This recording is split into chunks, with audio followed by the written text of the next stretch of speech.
বিসমিল্লাহির রহমানির রহিম। ঘুরে ফিরে আমার দেশ, কত সুন্দর বাংলাদেশ। ঝুপ দিছে এখানে নদীতে, যদিও নদীতে মাছ শূন্য, মাছের আশায় তারপরেও দিছে। ছোটোখাটো দিক কিছু যে পাওয়া যায় না, এখনও পাওয়া যায় কিছু কিছু। এখন জোয়ারের টাইম, তো মাছ শূন্য নদী।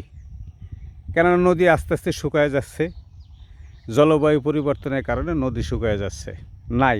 তাছাড়া দাদারা বাদ দিয়ে রাখছে, ভাটির দেশে যতগুলি নদী প্রবাহিত হচ্ছে সবগুলিতে তারা বাদ দিয়ে রাখছে। তো প্রকৃতিকে বাধা দেওয়া, প্রকৃতি কিন্তু আমাদের ছাড়ে না। যাই হোক, যেটা বলতেছিলাম, এই মাছ খাইতে হইলে কি লাগবে? পেঁয়াজ লাগবে। এই যে পেঁয়াজ, পেঁয়াজের চাষ করতেছে, এনে পেঁয়াজ খ্যাতি প্রাকৃতিকভাবে কিছু মাটি খুঁজা পেঁয়াজের সাথে। আবার এই যে অ্যালেন্সা শাক, এনে প্রাকৃতিক শাকও আছে। হ্যাঁ, পেঁয়াজ লাগলো হলে পেঁয়াজের সাথে এইটাও একটা শাক, হাগরা শাক। মরিচ দরকার, এই যে দেখেন মরিচ পড়ে রয়েছে পাইকা পাইকা গাছের তলে, মরিচ খ্যাত। এখন এগুলি করতে হইলে মরিচ খাতের সাথে আবার তরকারি খাবেন, ওই যে ওখানে বেগুন খাত আমি দেখাচ্ছি। তো এখন এই পরিবেশটাকে টিকে রাখতে হইলে আমাদেরকে পরিবেশ রক্ষা করতে হবে। পরিবেশ রক্ষা হচ্ছে প্রাকৃতিক যে পরিবেশ আছে সেটাকে রক্ষা করতে হবে। এখন পরিবেশ দূষণ হয় কিসে? এই যে দেখেন নদীর পাড় দিয়ে হাঁটে যাচ্ছি, প্লাস্টিক, এই যে প্লাস্টিক, এই যে প্লাস্টিক টাইগার খেয়ে ফেলাই থিয়ে দিছে, প্লাস্টিকের কাগজ, পলিথিন আর কি। এরকম আছে, সারা নদীর পাড়ে খালি প্লাস্টিক দেখবেন, মনে হয় যেন প্লাস্টিকের বাংলাদেশ হয়ে গেছে গা। ওই যে প্লাস্টিক, দেখেন প্লাস্টিক কোথায় নাই। এই হচ্ছে বেগুন খাত, ওই মাছ খাইতে হইলে বেগুন লাগবে, বেগুন।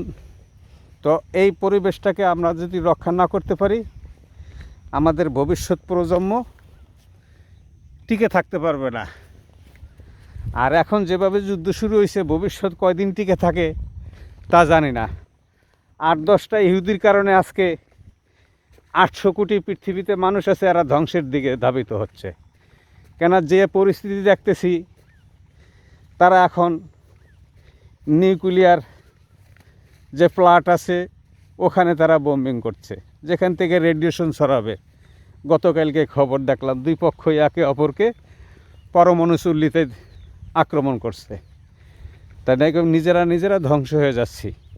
পৃথিবীতে 800 কোটি মানুষ কিন্তু যুদ্ধ বাস না, গুটি কয়েকটা যুদ্ধ। আমার দরকারকে কি আর একটা দেশে অ্যাটাক করা? কি প্রয়োজন আছে? তুমি যে মানুষ, তোমাকে তো আল্লাহ খুব দুর্বলভাবে সৃষ্টি করছে। তুমি কি চিন্তা করো তুমি কয়দিনের জন্য আসছো?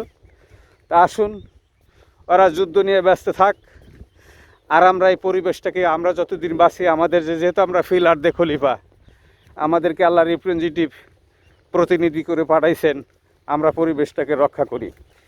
প্রিয় ভিউয়ার্স, যে যেখানে থাকবেন অবশ্যই ভালো থাকবেন এবং আপনার প্রতিবেশীকে ভালো রাখবেন, ভালো থাকবেন এবং ভালো রাখবেন।